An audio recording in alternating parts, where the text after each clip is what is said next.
Bonsoir, 127 lycéens alsaciens à Auschwitz. Voici l'actualité ce soir du 6 minutes Strasbourg Eurométropole. C'était en voyage d'études.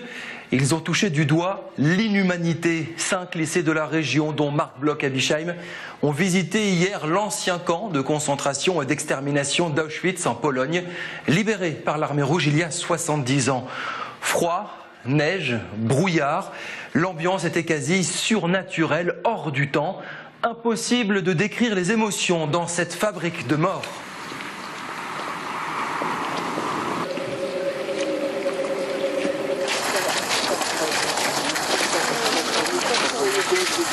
Préparés à ce déplacement par leurs professeurs, les lycéens ont pu sur place dialoguer avec des survivantes du camp d'Auschwitz, Ginette Kolinka et Yvette Dreyfus. Des guides et un historien leur ont fait suivre le même parcours que les déportés, de l'arrivée au quai dans des wagons à bestiaux, à l'évacuation en charrette, des corps ou des cendres. Voici leur journée à Auschwitz avec Yvette Dreyfus, 17 ans au moment de sa déportation en 1944. Ses parents étaient alsaciens, nous l'avons interrogée dans le baraquement où elle vivait. Olivier Lallieu est historien. Au jeune, il a décrit les plans nazis, éradiquer les juifs. Des lycéennes de Marc Bloch à Bischheim mettent des mots sur l'horreur. Et Philippe Richert, président de la région Alsace, rappelle l'indispensable devoir de mémoire. La région a cofinancé avec le mémorial de la Shoah ce voyage si particulier. Mais la sélection, c'est la peur de mourir.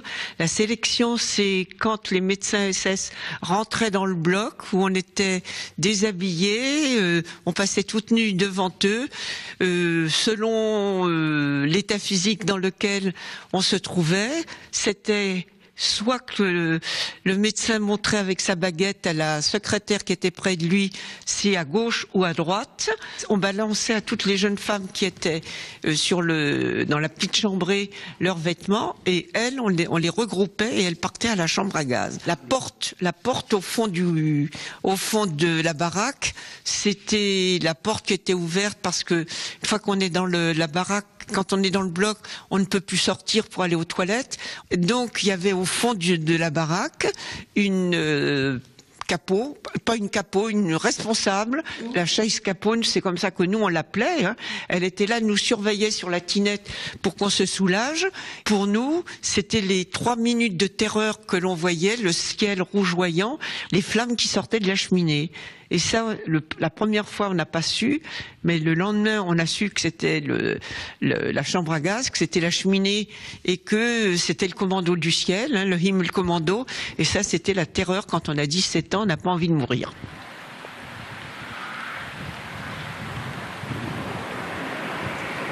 En 1944, il y avait 4 grands crématoires avec la capacité d'environ 4700 corps en 24 heures.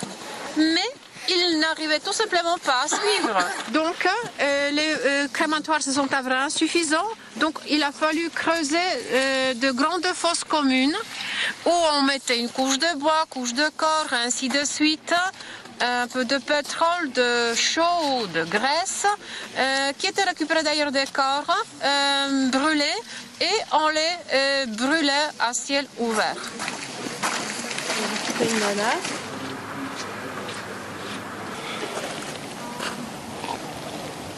Ce à quoi on est confronté, jeunes comme adultes, dans un lieu aussi compliqué qu'Auschwitz-Birkenau, c'est quelque chose qui, pour une part, dépasse l'entendement. Il faut avoir l'humilité de le dire, de le reconnaître, et aussi de chercher à faire, à travers ce travail d'histoire, un travail qui va donner des clés de compréhension à un sujet qui est au cœur de l'histoire de l'Europe, qui est au cœur de l'histoire de l'humanité. Et c'est un lieu où, entre 1942 et 1944, 1 100 000 personnes ont été assassinées, parmi lesquelles 1 million de juifs. La déportation, la finalité de la déportation des juifs d'Europe, ça n'est pas de les rééduquer, ça n'est pas de les faire travailler, c'est d'abord et avant tout, par familles entières, de les exterminer de la surface de la terre. À Auschwitz-Birkenau, les cendres de ces 1 100 000 victimes ont été dispersées aux 4 vents. C'est un cimetière sans tombe, le plus grand de l'humanité.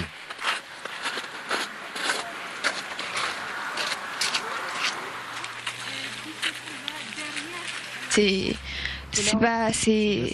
glaçant. Ouais, vraiment, c'est exactement ça le mot. ça fait peur, ça fait froid dans le dos, on a juste limite une envie, c'est juste de partir, de se dire que ça c'était avant, c'est plus du tout le cas, que ce soit complètement fini, et puis quand on voit ça, on se dit que peut-être que c'est pas fini. Ouais, justement, quand on voit ça, on se dit que peut-être que c'est pas fini, puisque ça existe encore. Même si on sait que c'est du témoignage, même si on sait que maintenant c'est fini, on se dit que non, il y a les lumières, tout est encore si réel, on sait pas. Je pense que c'est quand même, enfin moi personnellement, je trouve que c'est quand même un peu difficile de se dire ça c'était avant et c'est plus le cas. On s'attendait quand même à quelque chose d'horrible, mais quand on est arrivé, on s'est dit waouh. Ok, genre là, c'est vraiment l'extrême quoi. On a marché des kilomètres et des kilomètres. Enfin, franchement, c'était impressionnant. Le fait que des personnes, des institutions ont pu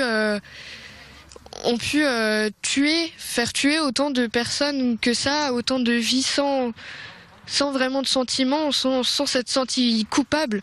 C'est vraiment horrible et aussi le fait de voir dans la baraque qu'on vient de visiter avant, j'ai vu des cheveux et le fait de voir ça, de voir les nattes des femmes, c'est vraiment touchant parce que on a l'impression, dans la pièce où on est allé, on avait vraiment l'impression qu'il y avait une âme presque dans cet endroit parce que, enfin, on se dit mais toutes les personnes à qui on a coupé ses cheveux, toutes ces personnes elles sont mortes, les cheveux ils sont là, on les voit et c'est vraiment horrible. Enfin, grâce à cette sortie, je pense que je me suis vraiment mis une idée, plus précise, oui, de ce génocide.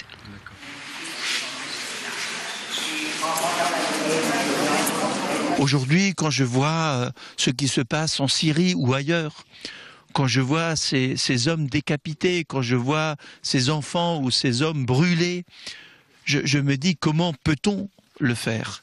Mais c'est tout simplement parce que on ne partage pas les mêmes valeurs. C'est parce qu'on part sur des analyses de la société, sur la vie tout simplement, avec des approches totalement différentes. Et c'est ce qui fait que nous avons besoin de faire partager ces idéaux qu'en France nous portons, qui sont les idéaux de liberté, d'égalité, de fraternité. C'est la base d'une vie en communauté. Et c'est la raison pour laquelle il faut non simplement le rappeler, mais aider à le faire vivre dans notre pays, la France, et partout où nous pouvons être.